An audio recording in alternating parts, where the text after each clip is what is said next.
Cassandra Morales Thurswell. At 25, she had a simple idea: improve the everyday elastic hair tie. In 2010, she took her $30,000 in life savings and started Kitsch. Today, it's a global beauty powerhouse with hundreds of different types of products for your hair, from bar conditioner to silk pillowcases. It's now in more than 27,000 stores worldwide, including Target, Ulta, Walgreens, and Whole Foods, with sales crossing $300 million. And she's building it all sustainably, with over 40% of products made from eco-friendly materials. A 2025 CNBC Changemaker, Cassandra Morales Thurswell is in the Changemakers and Power Players spotlight. Cassandra, thank you so much for talking to us. I have to say, I am a big fan of your products. This is not a sponsorship. I buy your bar conditioner and I travel with it. My hair is a whole thing. My hair is very curly on weekends. It looks like this, pretty straight during the week. And I feel like my hair needs very specific products, and I've been a total convert. So the idea that as someone who's obsessed with hair products would switch to a bar instead of a bottle is kind of a dramatic shift. And I think you're really part of this drive around a whole psychological shift around how people think about hair care. So thank you for being a change maker and converting me to a non-plastic option for shampoo and conditioner. Well, Julia, you have iconic hair. I mean, I feel like a lot of us, our hair is just like such a big part of our personality, and we all have, me included, like maybe I should only speak for myself, but like it can be such a love-hate relationship with hair. And the thing is like you don't want to think about it. It's like something that you don't want to think about. And it takes up too much as women, like it takes up too much, and men, takes up too much of our headspace every day. So if I can make things a little easier and a little more fun for anyone in their hair care routine, then I feel like I've done my job. Well, you were named a CNBC Changemaker because you grew this company, took no funding into this massive multi-$100 million company around hair care products, but also really driving change in consumer behavior. So let's go back to you as a founder. It sounds like you had this idea very, very early, but where did you get the idea to start making hair products? It started with a hairband, right? Yeah. Well, I would love to say I sat down and I had this fancy business acumen and I wrote a strategic plan and, I had a financial model of what a 3-year business would look like, but it was really none of that. I have experience in the accessory space. And what it really came down to is I just asked myself, like, what's a product that I purchase all the time? What's something that is regularly in my purse and, it's relatively inexpensive and it's something that I reach for every single day. And because I want to be delivering products like that to the everyday customer. And that product was a basic hair elastic. And it wasn't revolutionary. It was something I could hand make. It was something that I could go out and make 100 pieces and go store to store in Los Angeles and make an immediate sale, which is, how I bootstrapped the company, was making a sale and then getting a reorder. But what was amazing about this experience was that I realized that, well, first of all, I was very open-minded.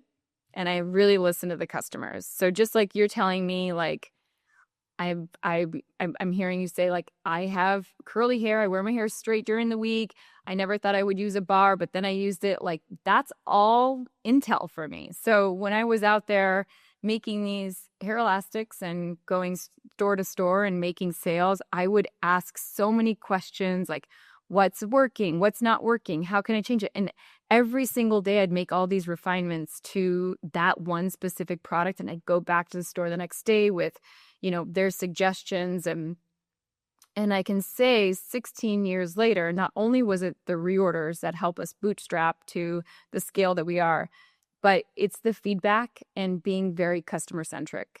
And I think that, it's a very undervalued trait that a lot of brands don't realize. Like, if you really listen to the customers, if you really listen to what they're saying, they're telling you what's the next product.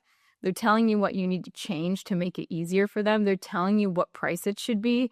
And I just absolutely loved it from the very beginning. I was a very egoless listener when it came to products, and I never told anybody that they were wrong for the feedback that they gave me. So it's almost like the answer is coming from your customer if you listen hard enough. Yep, But absolutely. the idea that you were going to start making these basically like fancy hair ties, Yeah.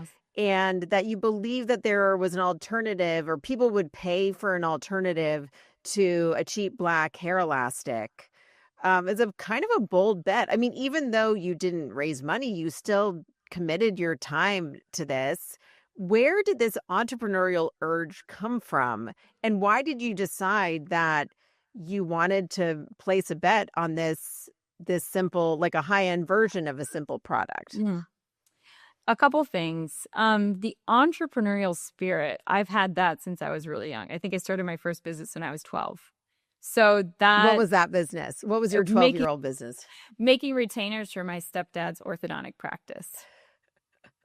And I would even do things like seal envelopes for them. We would go in, like, when you go to like the orthodontic or the dentist and you get like the molds made of your mouth.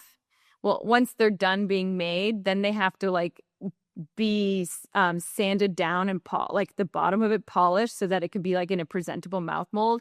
I would go in and I would do the sanding and doing all of the stuff. I mean, it's like I was always like eager to be of service. And what's really interesting is I think about even just the simple act of like making a retainer and doing these things. It was so private, but I knew I was making a difference. And so when you say like, what was it about the hair elastic? I could actually hand make that product. So most people, when they have like a consumer product business, they really rely on like a third party to execute on their vision. This was something I had full control over. I could buy as much materials as I needed. I could hand make it, and I was doing the sales myself. So I had I guess the best way to say it is like I was in full control of my success. There was no one else to blame. And when it came to this elastic, like being able to hand make this product was key. And not having to order a gazillion units to reach a minimum order quantity from, a supplier, like that was a big part of the ability to be able to bootstrap. And then also like, again, my mom was a hairstylist, my sister's a hairstylist. I've been in the accessory space for a long time. Like and I have like, I'm Colombian. I have like really interesting curl pattern. Like I have complicated hair. I would like to think I have complicated hair. I actually don't know if I've ever met a woman that hasn't said that they have complicated hair. So we're all in this together. Maybe we all have complicated hair. I definitely have complicated hair. But I mean, hair is like it's a really interesting category. And honestly, it was just fun. It was just a fun, easy purchase. The basic hair elastic, you're going to buy it anyway. Like, let's buy a fun version of it. And so did you have an entrepreneurial, while you had this entrepreneurial spirit, did you have another attempt before this hairband took off? Like, was there another thing you had tried to do and you're like, oh, this is impossible. I have to rely on all these producers. I need to find something I could do myself. Absolutely. I had a scarf business, and it had inspirational quotes on it. And that was one of my experiences of relying on a separate supplier. I had a jewelry company with my mom. And so that's where I got the experience of like, okay, I need to fund X amount of units before it can ship to me. And then I can ship to my customer. And then I need to wait 30 days. Like there was this whole supply chain experience that I had. And I should say there were many supply chain failures that I had, so that when it came to manufacturing for these basic elastics, being able to do it all myself was key. But one of the things that I always like to talk about, though, because I think it's important, I was not irresponsible when I started Kitsch. And what I mean by that is I wasn't putting it all on red or black. Like I had other streams of income. I was working side jobs. I wanted, like, for example, there was, like, most people when they have an accessory brand or a fashion brand, they attend these trade shows. The trade shows can cost like $10,000 to do them. And I couldn't afford that. And so what I did was I called up a showroom and I said, I will work for you for free and I will sell every other brand in the showroom. Just give me a teeny tiny corner. I'll be I'll be an equal opportunity salesperson. Just give me a tiny free spot in the corner. And that's how I would get sales, is just like simple things like that, is being able to like do exchanges, or, you know, I would call up a friend and be like, do you need filing help? I'll come in and answer customer service emails. I had other streams of revenue. So I didn't put myself in a precarious situation where I was irresponsible when starting the business. And honestly, that level of responsibility, it really has been something and a standard that we've set for Kitsch, financially, with, you know, the products that we create, how we treat our customers. Like, it carries through in all facets of the business still today. Now, I believe that Kitsch is the largest self-owned, self-funded beauty beauty product or beauty brand. And so you're really unusual in that you've done this by funding it yourself with the growth of the business and putting the revenue back into the company. Given how well that's gone for you, but also how unusual that is, what would your advice be to other people who are thinking about starting something, feel like it's a big financial risk, don't know how to go about doing it? That's a great question. And I think just the industry celebrates too much of these overnight success businesses where it's like, we sit there and say X amount, this brand just got X amount of funding and they're growing so fast, and, you know, like, aren't they so incredible? But like, what about these brands that can grow slowly and sustainably and responsibly? Like, we just don't celebrate that. Kitsch is going on its 16th year. This is not like, hardly anything was overnight. And, you know, I think that my advice to someone who is thinking about starting a business is just what I was saying before. Like, it doesn't need to be an uncalculated risk. Like, really think about, how much does it cost to live the lifestyle that I want? Ensure that you have, if all else fails, your bills are being paid, or you have enough of a savings to put yourself in a position where you can fund the business. Because that was actually one of the things that I ran into. Was when I started Kitsch, I had saved up $30,000. I was 25 years old. And I thought, well, this is so much money, it's for sure going to last me a year. But what most people don't realize is, even if you're successful, that actually costs more money. So I got a purchase order and it was really large, and I had to like pay up front for that order. And I had to put it on a credit card, and I knew that I was going to get paid for the order. So that was like a responsible risk to take. And so I put it on and this is not an ad for American Express Plum cards, but it gave me 60 days to pay it off. And it's a really unique card for entrepreneurs. It was great.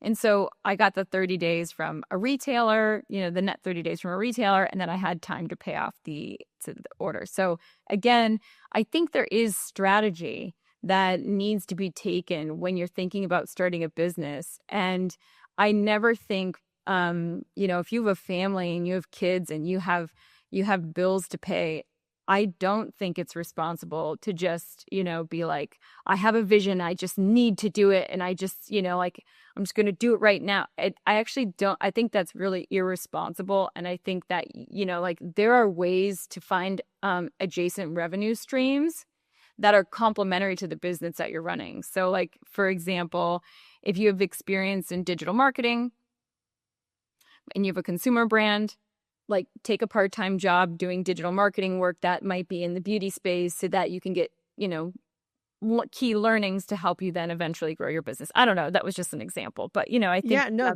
those examples are so valuable. But to me, what's most dramatic about what you did in turning this product, which was something that you could pay for as you went and could invest in responsibly, is that you went from that to all of these products, from one hero product to what's really a lifestyle brand where you have things like bar shampoo and conditioner, which is what I use, to scrunchies and clips and pillowcases and hair towels. And those are things that do require deals with manufacturers and upfront payment. How did you go from this one product to this lifestyle brand without raising money and without having this sort of big risky bet approach that is something you clearly aren't comfortable with, and you wanted to do it responsibly? So how do you get from A to B without doing those things that oftentimes entrepreneurs feel like they have to do?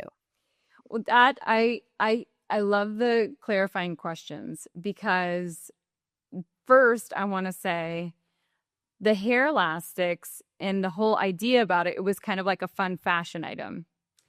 And what happened was, as I was listening to the customers, they were saying, oh, this hair tie changed my life. It's so much better for my hair. And I knew it was better. I knew it was a better option than like the standard round black elastic. But I really had a light bulb moment in that experience with them like saying, oh, it changed my life. And I was like, wait, hair care is so much more than shampoo and conditioner. Hair care is the pillowcase you sleep on. And I was like, what if I created a hair care brand that was like everything but shampoo and conditioner? So the past, let's say the first 9 years of Kitsch was all about exactly that, like creating hair care systems and routines that just weren't the shampoo and conditioner aspect. And then we had created basically this whole, from the morning you wake up until the morning you go to sleep, every single interaction with your hair, we had a product that supported a healthy hair care routine. So we did all of our warehousing and fulfillment, very different again. I think your question, to go back to your question, it was like, how do we continue to bootstrap it and then go and start sourcing manufacturers? So it all started with that elastic. The elastic business was, I'd get reorders and reorders, and then it got to a scale where it was like, okay, I can't do this anymore on my own. And so that's when I had to go and start sourcing suppliers to help me make it. And every single penny that we made, it went back into the business. And so that's how I was able, and the orders actually came from retailers. So then, a retailer would say, okay, I love this product. I want to order X amount of units more. And that's when I was able to go to a supplier and say, I have an order. Here's the amount. This is when I can pay you. I need terms because they're giving me terms. So that was kind of like, I had the confidence in myself to be able to ask for terms from a supplier, which is actually, as I mentor a lot of founders, they don't think they can ask that question. They think, well, I'm such a small business, I don't think I can ask that. It's like, no, ask the question. So you feel confident enough that you can like go and say, I have this order. I will be paid on it. Give me the terms so we can work together and there's a future relationship here. Some of those suppliers I still work with today. But so then, very long-winded way of saying, how did we get to the shampoo and conditioner bars? So I'm listening to the customer. We've created these shampoo and conditioner routines. And how do you listen to them? Is it on social media? Are you doing focus groups? Like, where are you listening? Everywhere. So I still attend I still attend shows. And I think that is so important, is getting direct feedback from the customer, not like through our customer service, reading reviews. So in the beginning, it was like I was the salesperson. I would get the direct feedback. Then it was the reviews online, which I still read today. And then it's like, now I'm reading comments on social media. We're very much an omni-channel brand. So I get feedback from our buyers, from our retailers. I get feedback from our our mykitsch.com. I get feedback from Amazon. And then we just most recently did TikTok Shops live shopping. And then there was like so much feedback from that too. But yeah, so we do all of our own warehousing fulfillment, which is incredible intel. And if you haven't packed and shipped one of your own products before, I highly recommend it. You learn a lot from that experience. But we had all of our warehousing, all of our packing, all of our shipping done in one space, as well, like all of the desk jobs. And being a witness to that is you can't unsee all of the boxes, all the tape, everything that you do to generate business. Most consumer brands outsource a lot of that work to a 3PL. And so it's like out of sight, out of mind. So we had created these incredible systems for taking care of your hair with the accessories component. And I just knew we had gained so much trust from the customer on how to take care of your hair. The next natural step was we should for sure create shampoo and conditioner. But we had done so much from a sustainability aspect that, churning out, and there wasn't the PCR bottles or anything like that, like what people like the technology that they have today. But for us, we were like, there are solid shampoos and conditioners in the market, but like they're not hair care focused. They're just sustainably focused. I'm like, what if we could make a hair care bar that was highly, highly effective, but we can do it in bar form, and the sustainability strategy is ours.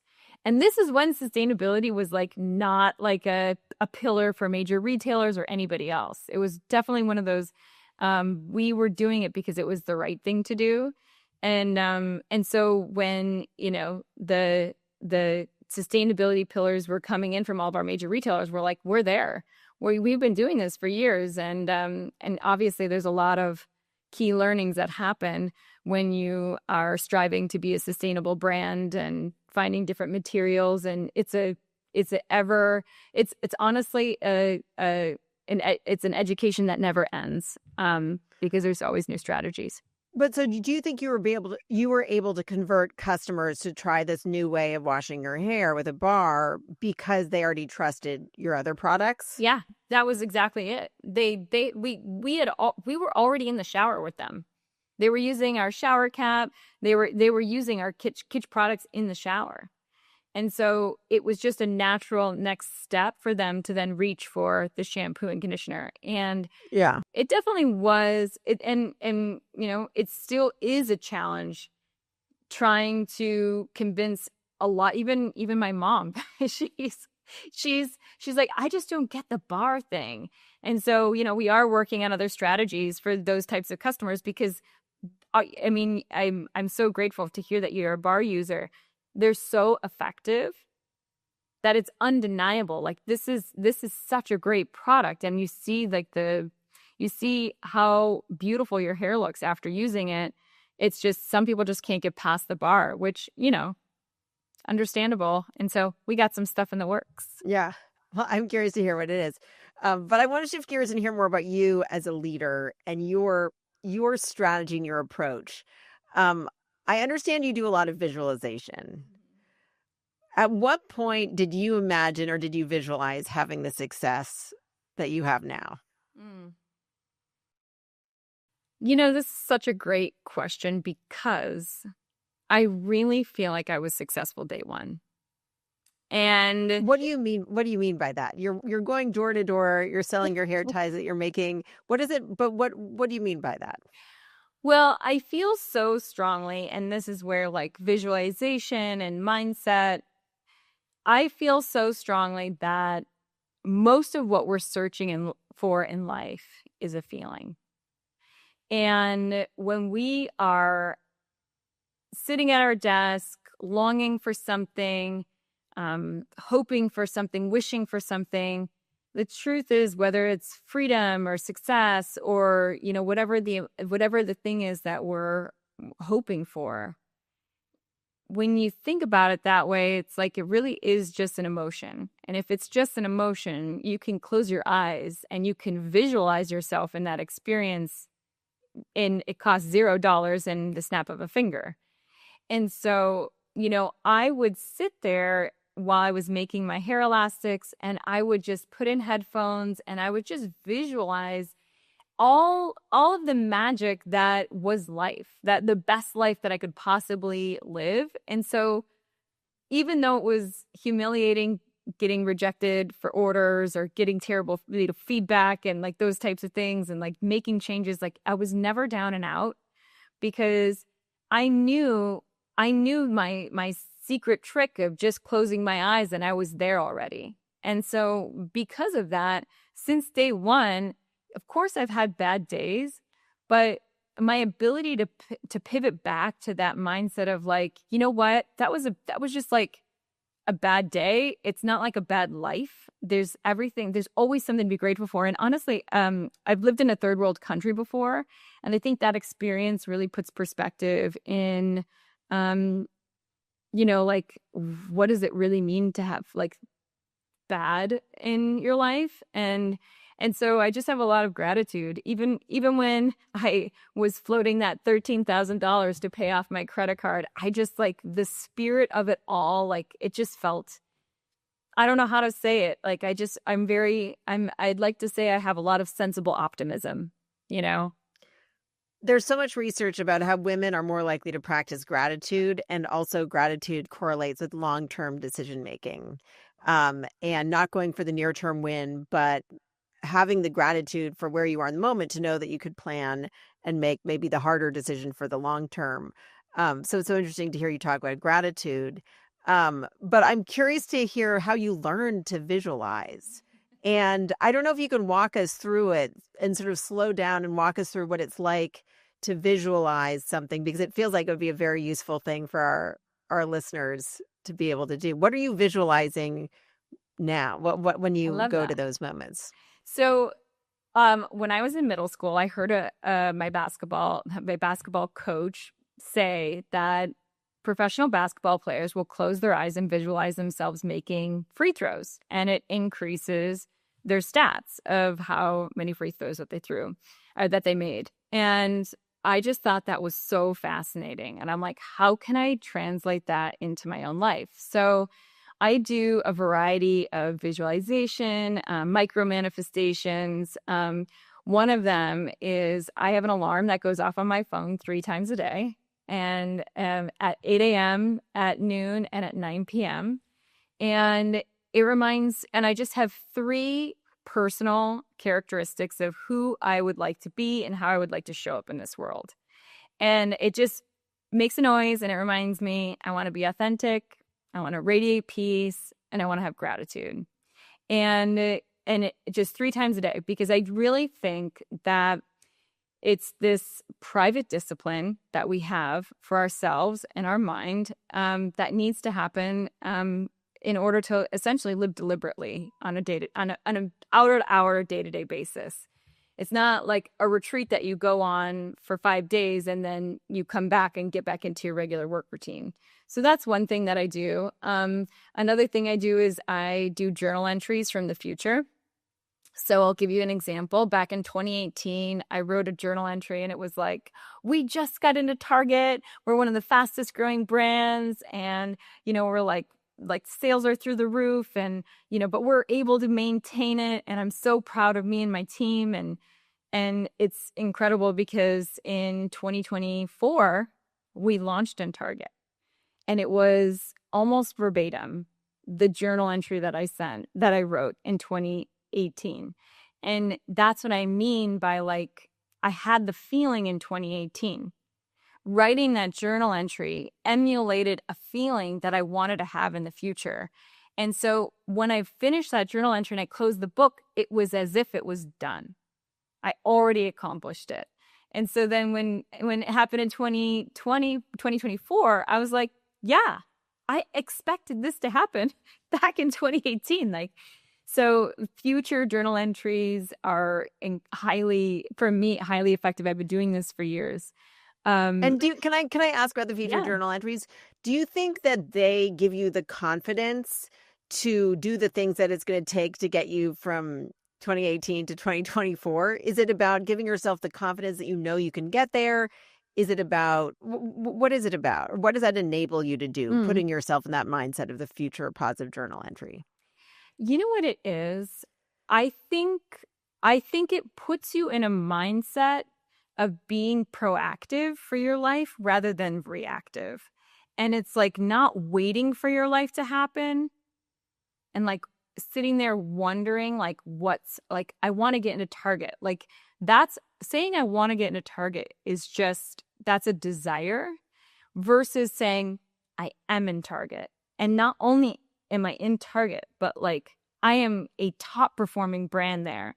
And we're doing so well next to these billion-dollar conglomerates and like, and just having so much fun and like positive energy around that versus like, I just want to get in Target. And like the nuance between those two different energies, one is like it's almost like a wanting, where the other is like an accomplishment.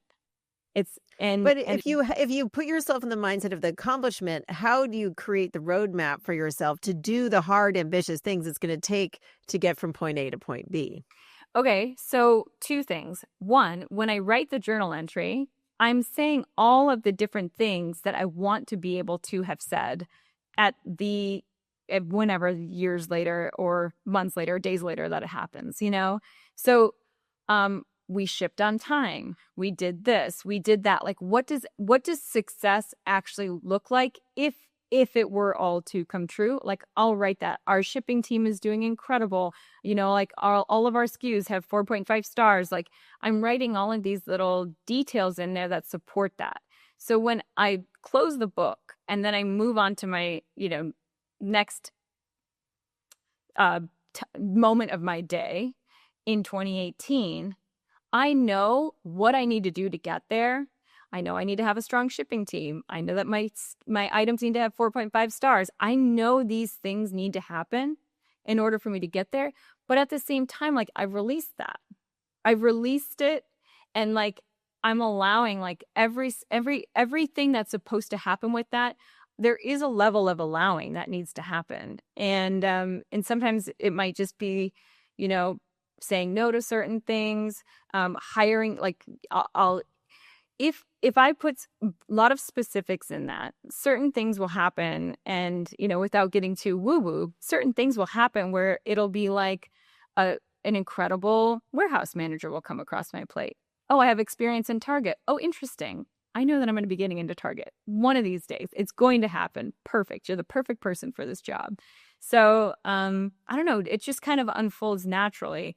And I do think that putting yourself in a position of declaring that and mapping out what does success actually look like is extremely helpful to all of us. It doesn't matter if it's just business, it's almost in relationships. Like, what does it look like when you go to bed at night with your interpersonal relationships? Like you can use that in any facet of your life. Yeah, that's awesome. And it's really not just for entrepreneurs, really for anyone to set those goals. And I think it's really important to understand how you're creating a roadmap for yourself. And you're also telling yourself what you need to be open to in the universe and what you have to be looking for. And you also are very strategic about this. I understand you have an executive coach and you actually bring your executive coach into the company. What's that about? Yes. A couple years ago. So I think being an entrepreneur is, I don't want to say the path to enlightenment, but you definitely have to have very strong skin and be open to hearing feedback. And it's almost like reverse therapy in a sense where, when you sit at a therapist's office, you tell them all your problems and they listen. And, sometimes you get suggestions on how to solve those problems. When you are an entrepreneur, a founder in this, and now for me in the CEO seat, listening to feedback and being willing to change, I am sitting there and I have to be constantly working on what is stopping me from the next version of myself. And if you don't listen to, it's like, it's different. So when I started Kitsch, I was creating a product and I was listening to feedback from the product, and I'd go and I'd change the product, and I understand that that's what made Kitsch successful, was modifying the product. becoming a leader now of over 200-person company, I have to do the same with myself. I have to listen to the feedback. I need to go back. I need to make the edits, and I need to come back as a leader so that I can present myself to the company with clarity, with vision, with that same level of responsibility, and make sure that it's not just me, but it's also everybody else on our team that's in the leadership role. And so the business coach that I have, it's pretty life-changing. And, I work with my husband too. And together we need to hold hands and be aligned with our leadership styles and how we work with our teams. And our teams have absolutely loved this because they said it's like therapy too, being able to kind of work through some of these roadblocks. Because a lot of the time when you're at business, a lot of the times when you're working for someone, a lot of people psychologically, and I didn't know this, repeat family dynamics. So if you have like a complicated relationship with your parents, you might repeat that dynamic in the workplace. And these are things that he was incredible at teaching me to understand. I have such a responsibility. I have such a responsibility when I hire someone. I'm the person, they spend so much time with us.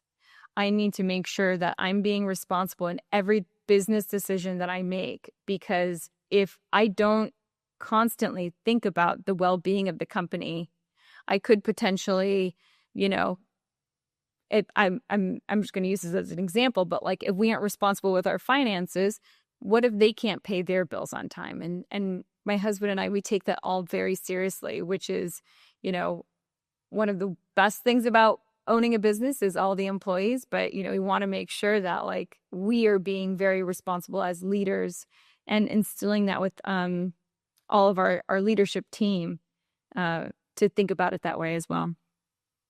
That's awesome. To be so aligned. It's so interesting how many female founders and CEOs I've interviewed whose husbands work for them. And a number of changemakers, the CEO of Frida, Chelsea Hirschhorn, who I interviewed recently, her husband came to work for her after she had a couple of years of founding the company and running the company. When did your husband come to work for you, and what's that dynamic like? Yeah, he came in year 2, and we are so different, and it's the same at the same time. We're so different and the same at the same time. He is the COO at Kitsch, and he is an absolute genius. He knows so much about things that I have no idea how to operate. Like a lot of our marketing initiatives, I'm just not a marketer. I feel like the product should be able to sell itself, but I understand that that's there's so much more to growing and scaling a business. But he really is a genius. And he was pre-med and he came from entertainment. So it's I think the fact that both of us did not, we don't have an MBA. Neither of us have an MBA. Neither of us came, from a corporate environment. I think it just gave us a different perspective and on business as a whole, made us very nimble and open-minded to how to do things. And he's really exceptional at what he does at Kitsch. In fact, we look back at these past 15 years and we're just so grateful for that we got to do it together. You're not just partners at work, but you're also parents. And so I just was talking to Jenny Just, the founder of Peak Six, and she's married to her partner at work. And the question I asked her is the same one I'll ask you is, when you are entrepreneurs running a business together, you're also parents. Are there lines between home and work? And how does that impact your co-parenting? Yeah, we do actually have lines, and the thing is, we just like with everything, we stay open-minded to that. And I think again, one of the reasons why Kitsch is so successful is we've always been willing to pivot. And we have now an 11-year-old daughter, and we homeschool her. We thought that was the best strategy for us, our family, for her. And it was one of the best decisions that we ever made.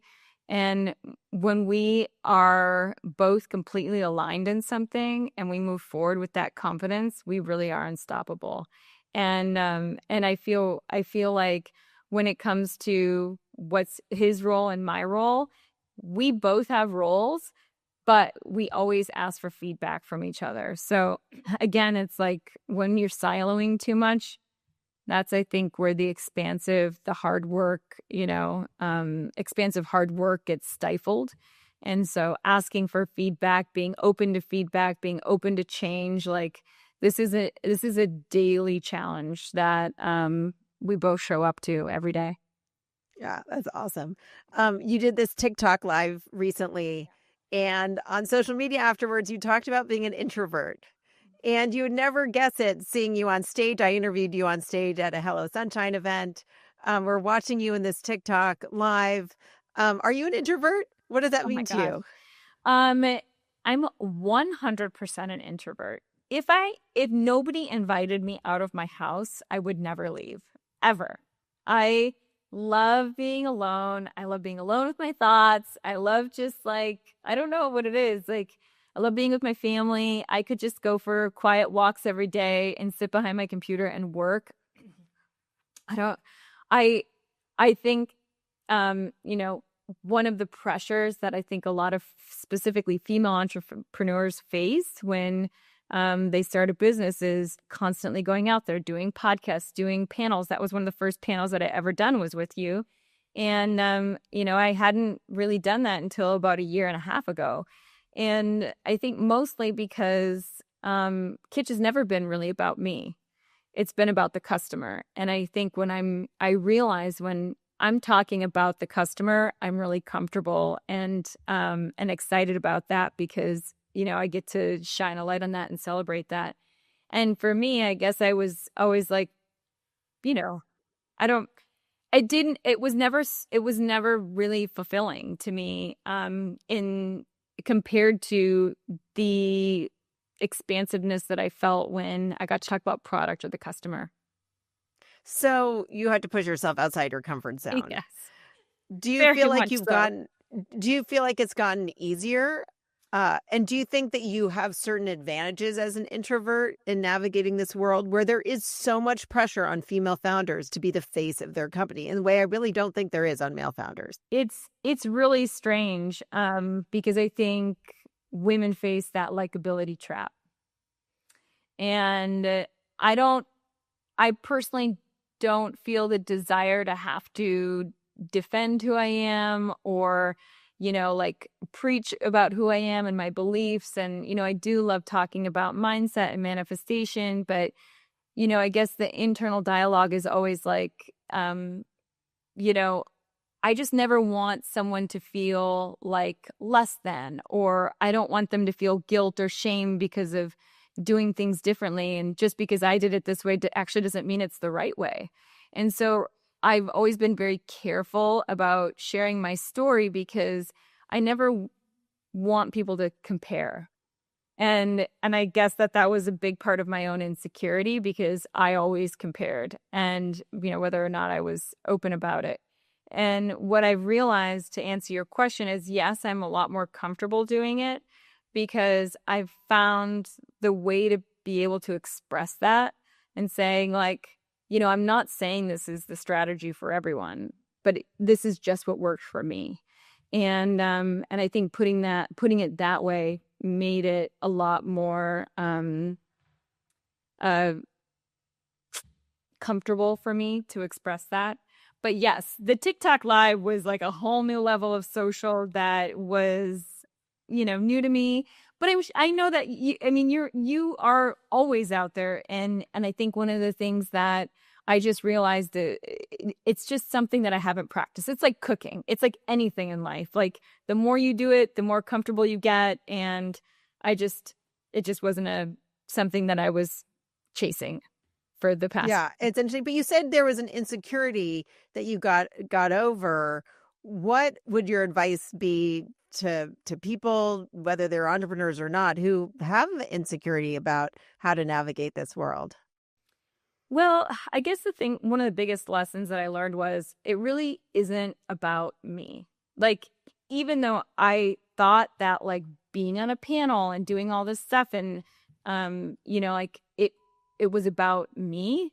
But the truth is, like, if my intention for doing that, and I actually did a lot of like the future journaling around this, if my intention for doing those things is right, like, I'll give you an example. Before this call, I did an exercise where I said, what do I actually want out of this? It's, it's a time commitment. It's amazing that I got invited to this thing, but like, what is the outcome that would be the most successful experience for me and for you? And it's like, I hope that Julia hangs up and she's like, you know what, I'm going to do it for a future journal. Or maybe she gets like a pragmatic version of whatever I said that like she gets to bring home and she does it with her daughter or something like that. Or maybe someone who's listening is like, you know what, after hearing that talk, I think I can do X, Y, and Z. You know what? She's right. I'm so I'm so introverted, but if I just did this one thing, that's my version of it. And and like what I thought about was like doing the panels. It's like, if I can help like one person have a tiny perspective shift or help them, to think about something differently, that's my focus. It's not about like, personal promotion or anything like that. So that was your future journaling worked, because I'm already thinking about how I'm going to write a journal entry from the future about my goals for next year. I feel like this is, the way to do it. And I also think setting an alarm throughout the day to remind yourself, and also just to force yourself to think about what those 3 things are that are most important to each of us. We're all going to have our own things, but just to have that little ping to know that it's time to reflect on that. So it worked, because I'm doing the reflection already. Cassandra, thank you so much for your time. This has been so fascinating, and I will think a lot about micro intentions and manifestations, and how it worked for you, and I think it can work for many other people as well. Really appreciate you talking to us today. Thank you. And I can't tell you how much I appreciate you inviting me on. And yeah, this was wonderful. Thank you. Awesome.